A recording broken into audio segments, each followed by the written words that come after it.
उमेदवाराच्या ऑफिसच्या उद्घाटनासाठी आलेले शिवसेनेचे नेते बबनराव घोलप साहेब, या ठिकाणी शिवसेनेचे नेते आणि सचिव रावसाहेब चौधरी, राष्ट्रवादीचे जिल्हा अध्यक्ष कपिल पवार पाटील, या ठिकाणी राष्ट्रवादीचे नेते आबासाहेब थोरात, भारतीय जनता पक्षाचे तालुका अध्यक्ष वैभव लांडगे, या ठिकाणी शहराचे अध्यक्ष ॲडव्होकेट श्रीराम गुणगुणे, या ठिकाणी डॉक्टर तुकाबे, सुधामराव सागर, बापूसाहेब गुळवे, हरिभाऊ चाकोर, भरत पटांगळे, या ठिकाणी कैलास कासा, अमृताताई कोळपकर, या ठिकाणी मनसेचे तालुका अध्यक्ष तुषारजी बर्फे, मनसेचे जिल्हा प्रमुख बाबासाहेब शिंदे आणि कमलाकर कोते आणि विठ्ठल घोरपडे, आपण सर्व राजू सोनवणे, आरोग्य उगवणे, या ठिकाणी अल्पसंख्याक आणि मंसुरी, वैद्यकीय साहित्याचे तालुका अध्यक्ष महेश उगवणे, मागासवर्गीय सेलचे अध्यक्ष सोमनाथ बाबेराव, मंजूबाई साळवी, या ठिकाणी महिला आघाडीच्या संपर्क प्रमुख सुरेखा गव्हाणे, जिल्हा प्रमुख कावेरी नवले आणि आपण सर्व महायुतीचे कार्यकर्ते इथे उपस्थित आहेत.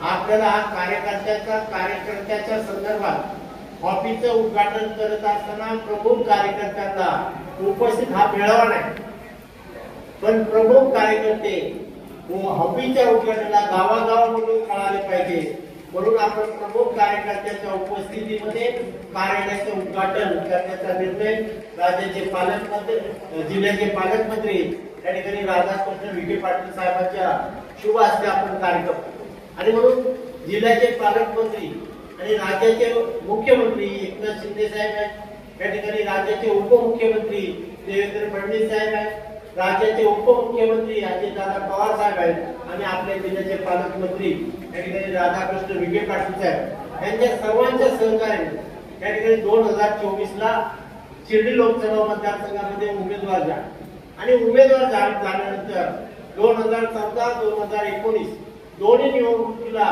या संगमनेर तालुक्यामध्ये मला ते दोन्ही निवडणुकीमध्ये भरघोस मताने या ठिकाणी युतीचा म्हणून उमेदवार निवडून दिलं. त्यामुळे आपल्या दोन्ही निवडणुकीमध्ये आपल्याला ठाऊक आहे ह्या मतदारसंघामध्ये नाना अनेक अडचणी, परंतु 54 वर्ष रखडलेल्या कामाला गती द्यायची असेल तर मला 2014 ला आपण मत दिल्यामुळे आम्ही त्या गती देण्याचं काम या ठिकाणी आपण करतो. मी मागे 2023 चा विचार करत असताना काय ठिकाणी जगदूत आहे, काय ठिकाणी कोणता शब्द वापरला, जननायक आहे, आम्ही काय बोलणार आहे, आम्ही फक्त बोललो 45 वर्ष रखडलेल्या कामाला गती देणारा खासदार, आणि हा गती देण्याचं काम जे केलं असेल तर 2014-2019 आपण मताच्या दौराने आम्हाला निवडून दिलं आणि ते काम करण्याची संधी आपल्याला, आणि ह्या मतदारसंघात तसा अनेक अडचणींचा या ठिकाणी आहे. परंतु पाण्याचा विषय मी 2-3 गोष्टींचा उल्लेख करेन. ह्या मतदारसंघामध्ये मी कर्जत जामखेडला 1995 ला आमदार झालो. आता आमदार झाल्यानंतर माझं मुंबईमध्ये नागपट केलं आणि कर्जत जामखेडचा आमदार झाल्यानंतर आपण प्रमुख कार्यकर्ते. मी माझ्या भागामध्ये काम करत असताना आमचा ग्रामीण भाग आहे, या ठिकाणी ड्राय भाग आहे आणि ड्राय भागामध्ये आम्ही काम करत असताना गावामध्ये एखादं सभामंडळ पाहिजे असेल तर 100 रुपये लोकवर्गणी करायचे, 1000 रुपये जमा करायचे, 500 रुपये या जीपचं भाडं द्यायचे आणि 500 रुपये या जे कार्यकर्ते तालुक्यामध्ये येतात त्याला जेवण आणि नाश्त्याची व्यवस्था करायची. मला ज्यावेळेस कळालं की 1000 रुपये खर्च करतात, ते 1000चा खर्च कमी झाला पाहिजे. आम्ही सांगितलं तालुक्यामध्ये गावातला एक जरी माणूस आला त्याची काही समस्या असेल त्यावेळेस काय आमदार म्हणून सोडायची आमची जिम्मेदारी. मी ती प्रथा बंद केली. परंतु मला काँग्रेसचे कार्यकर्ते बोलायचे की आमदार साहेब हे वाढवायला पाहिजे, आणि वाढवायच्या याच्यासाठी ज्यावेळेस 10 कार्यकर्ते जमा होतात त्यावेळेस गावातले चर्चा करतात, तुम्ही कशाला गेले होते, ते म्हणून आमदार साहेबांकडे गेलो होतो. कशासाठी गेले होते? सभा मंडपासाठी गेलो होतो. आणि आल्यानंतर काय झालं विचारलं, साहेबांनी मंजूर केलं. मंजूर झाल्यानंतर त्याचं भूमिपूजन करतात. मी भूमिपूजन केलं नाही, या ठिकाणी उद्घाटन केलं नाही. परंतु मला ज्या मतदारांनी मला 95 ला 25,000 मतांनी निवडून दिलं, 2000 मला ते 90ला मी कर्जत जामखेडचा आमदार होतो, मी 18,000 मतांनी पडलो होतो. 95 ला मी 25,000 मतांनी आलो आणि जनतेचे काम करत असताना मी कधी उद्घाटन केलं नाही, कधी भूमिपूजन केलं नाही. गावाच्या विश्वासाने त्या ठिकाणी काम केलं. त्या ठिकाणी मला वाटतंय मी 99च्या निवडणुकीमध्ये 42,000 मतांनी निवडून. कामाच्या जोरावर जनता मतदान करते हा माझा विश्वास होता. आणि तो विश्वास 2004 मध्ये देखील सोनिया गांधीची सभा झाली या कर्जत जामखेडला, त्यावेळी देखील मी 17,000 मतांनी आणि मत देत असताना मला वाजवायचं हे कळालं. पण मी 2024 ह्या भागामध्ये निवडणूक लढवत असताना मी वाजवलं नाही, ते मला शंका यायला लागली. मी प्रत्येक गावामध्ये, मला वाटतं गावामध्ये मी महाराष्ट्राचा पहिला खासदार आहे. जिल्हा परिषदेच्या आपण आता जिल्हा परिषद मध्ये शाळा आपले कार्यकर्ते असतील, आपला सरपंच असेल, आपण ग्रामपंचायत सदस्य असेल, स्कूल कमिटीचे सदस्य असेल, आम्ही कम्प्युटर दिले पण आम्ही उद्घाटन केलं नाही. आमचे कम्प्युटर गेले पण त्याचं भूमिपूजन केलं नाही, उद्घाटन केलं नसल्यामुळे आमचं आलेलं काम दिसलं नाही. आम्ही सभामंडप दिले, त्या ठिकाणी मंदिराच्या पुढे ब्लॉक बसवले, त्या ब्लॉकला देखील आम्ही उद्घाटन केलं नसल्यामुळे मला 95ला जे काँग्रेसचे कार्यकर्ते सांगत होते हे वाजवायला पाहिजे होतं, ते वाजवलं नसल्यामुळे आज आम्हाला हात त्रास. बरोबर आहे का नाही? वाजवायला पाहिजे होतं का नाही? 2024 ला त्या ठिकाणी काय काय कलम ताशा काय होता? कलम ताशा आणि पिपाणी पिपाणी पिपाणी तुतारी नाही पिपाणी तुतारी नाही पिपाणी या तिन्ही वाजवण्याचं काम 2024च्या ज्यावेळेस निवडणुका होतील त्यावेळेस मी एक गोष्ट आपल्याला सांगू इच्छितो. मी खासदार झाल्यानंतर मी खासदार 2014ला झालो. मला 10 वर्ष पूर्ण होता. आपण त्या मतदारसंघाचे आपण कार्यकर्ते आहे. 2024ला 2014ला आपण मतदान केलं, 2019ला मतदान केलं. आमचा हिसाब या ठिकाणी मतदाराला देण्याची भूमिका आहे. आम्ही वाजवलं नाही त्याबद्दल आम्ही दिलगिरी व्यक्त करतो, पण पुढच्या काळामध्ये वाजू आणि वाजवण्याचं काम खासदार म्हणून आपल्याला राबवून करावं. तिसरी महत्वाची गोष्ट म्हणजे या मतदारसंघामध्ये 2 गोष्टींचा उल्लेख करेल. मी खासदार झालो, आता आपण अनेक ठिकाणी सभा मंडप घेऊ. आपण शहरामध्ये आहे, मी शहराचे अध्यक्ष आहे, वकील साहेब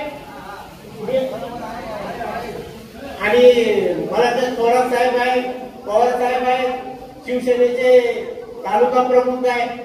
मी कोरोना काळामध्ये मी फक्त खासदार म्हणून मी सांगू इच्छितो की कोरोना काळामध्ये जे सिनियर सिटीजन होते, वयस्कर लोक होते, ते योगाच्या संदर्भात मंगल कार्यालयामध्ये जायचे.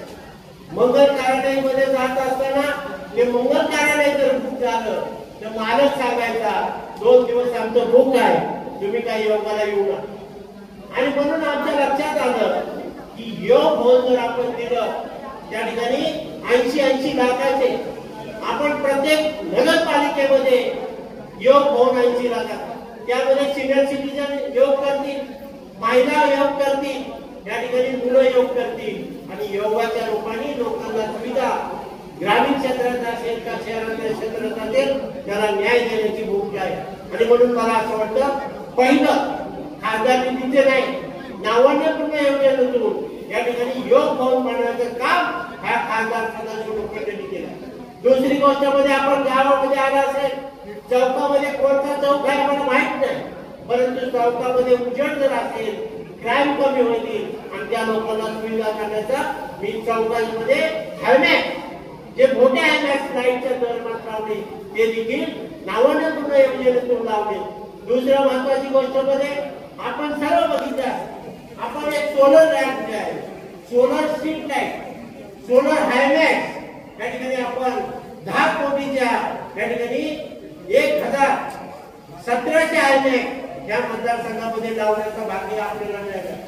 मी अनेक वर्षे राजकारणात आहे आणि राजकारणामध्ये असताना मला असं वाटतं ग्रामीण क्षेत्र आणि शहराचा टच असणारा हा खासदार.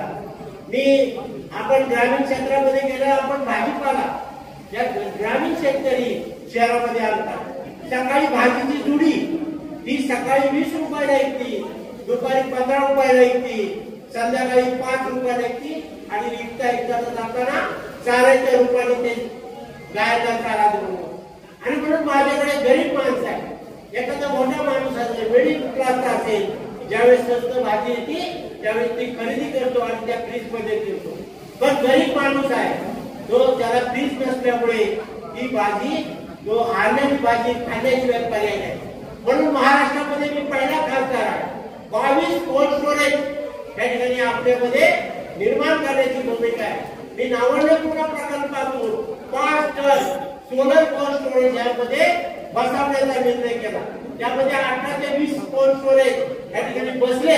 त्याचं एकमेव कारण आहे, ग्रामीण क्षेत्राचे जे शेतकरी असतात, महिला बचत गटाचे महिला असतील, त्या भाजी ज्यावेळेस गावातून शहराकडे येतात त्यावेळेस शेतकऱ्याला ते 15-20 रुपये भाव असेल तर 15 रुपयाची भाजी त्या शहरातल्या त्या ग्राहकाला भेटली पाहिजे आणि 10 रुपये 15 रुपये भाव या ठिकाणी त्या शेतकऱ्यांनी ती भूमिका.